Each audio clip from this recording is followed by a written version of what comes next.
And when he got near it, they blew the mine up, and the snipers came out, and they shot our medics, and there was blood and guts everywhere for hours, and he died. It was really a very depressing thing. I said, let me carry his body back. I'd like to do that because, you know, I really liked him. He was a nice guy. He helped me out. So where's the body bag? I'll just carry his body back. It's like a half a mile. The guy said, you don't understand. He says, you don't know what a human body is like. When a body is dead, it sags, and one person cannot carry a human body for 1 mile. So we need 6 people to do this. And we all grabbed one part of the body bag and carried him out.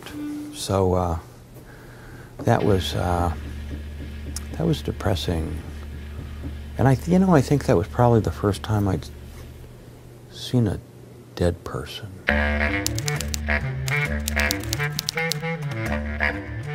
A great work of architecture is a great work of architecture. Like the pyramids of Egypt, it's like the Eiffel Tower, Arc of Triumph, the St. Louis Arch.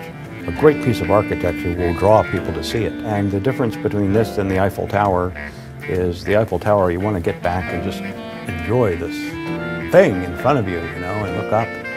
But this is different. You want to get close to it, you want to touch it, you want to feel it, put your hand on it, touch the names, see your own reflection in there. It became very iconic. People began to associate the memorial with healing, a place where people lower their voices in a non-theological way. It's a place where really people are in touch with something spiritual. I decided in 1979 that this would happen, and with the help of a lot of really smart people who became part of this team, we were able to accomplish that. I had the idea when I was in graduate school.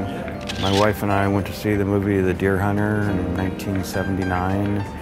I just decided that I was going to build a national memorial in Washington, D.C., and I had to do this. I was going to do this, and nothing was going to stop me from doing this. And this is the 30th anniversary of the wall. Amazing how time goes, and of course it's important that veterans tell their stories. And for a lot of the people who served in the Vietnam War, it was very traumatic. When we came back, I remember one guy said to me, says, you went to Vietnam. What did you learn in church growing up? Thou shalt not kill. What did you learn in school? You go to Vietnam and kill people, take their lives? Anybody can make any judgments they want over the Vietnam War. It happened, and 3 million of us ended up over there. 9 million Americans ended up in the military. This is part of the Cold War. Didn't turn out particularly well, not the way the nation had hoped it would, but everybody who went there made a tremendous sacrifice of their time, their talent, their psyche, and I see these people coming back today from Iraq, from Afghanistan, and you can see the way these people are hurt. I'm the guy who started the Vietnam Veterans Memorial. I got it built, and now it's built, and we're commemorating the 30th anniversary. We have 2,000 volunteers in Washington, D.C. right now, getting ready to, or already have, red names at the wall. It's just magnificent to have such a great group of volunteers. My thinking was that this would become a fraternal monument sort of for the actual participants in the war, and they'd come on Veterans Day. But in fact, just the opposite happened. While the veterans come, I mean, 99% of the people who come to the wall on most days are 15, 16-year-old kids. They're not Vietnam veterans. It developed a personality and characteristics of its own. It began to change the way Americans mourn publicly. It began to change it in a very significant way because people began leaving items at the Vietnam Veterans Memorial. Now over 400,000 items. All of a sudden, people were given a license to mourn publicly. It changed other things too. We started seeing what I call the highway headstone. When you're driving down the road and you see the little cross or something for somebody who was killed. That coincided with the dedication of the memorial. People began commemorating these people by leaving teddy bears, things that belonged to them, pictures of them. So it changed the way America mourned. So that was not expected. This used to be the wall that heals, but this has really become the wall that educates. And what was missing was a place to educate people, so that's why we're building the Education Center. On the 28th of November, we're going to have a groundbreaking for the Education Center at the wall. We still need a few $1 million to get it done, but we'll get the money. This is not some sort of a jingoistic recruiting center for the Army or something. Neither is it some anti-war facility. This is a place to pay honor to the service of our nation's military veterans. Starting in 1775, when the first people stood up and decided that we would become an independent nation, all the way through to today. In Afghanistan, there's some Marine is sitting there getting shot at and hurt and carrying his buddy to some helicopter. This sort of service needs to be remembered by the society, and this is where it's going to be done. There's been a lot of resistance. It's been political resistance, all related to the preserving the mall, don't interfere with America's mall. While it only took 3 years to get the Vietnam Veterans Memorial built, it took more than 3 years just to get the bill through, to pass, to get the Education Center built.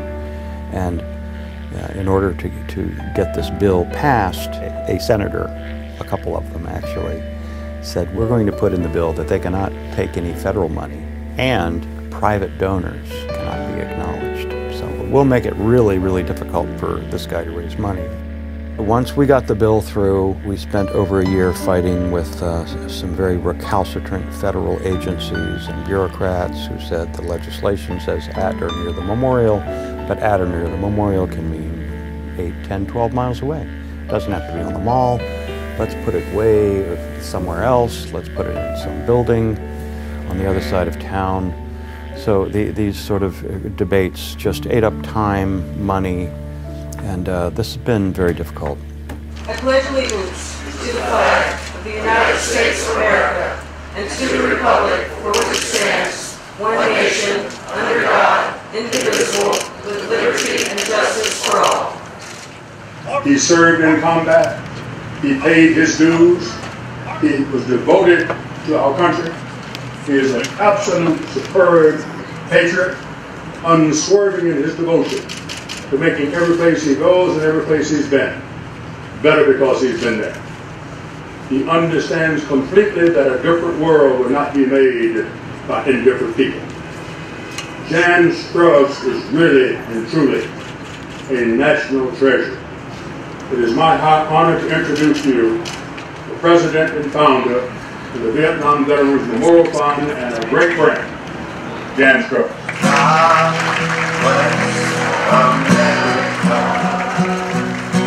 Land that I love, stand beside her and guide her through the light from above, from the mountains to the prairie, to the ocean, wide with foam. God bless America, my home, sweet home. God bless America, my home, sweet home. So, war is madness, and it's awful, and we should have fewer of them. I mean, after all, this is the 21st century, and there are other ways of resolving disputes other than shooting each other with firearms and bombs and so forth. So I'm hoping that we can live in a better world one day, but it really doesn't look like that's the case, does it?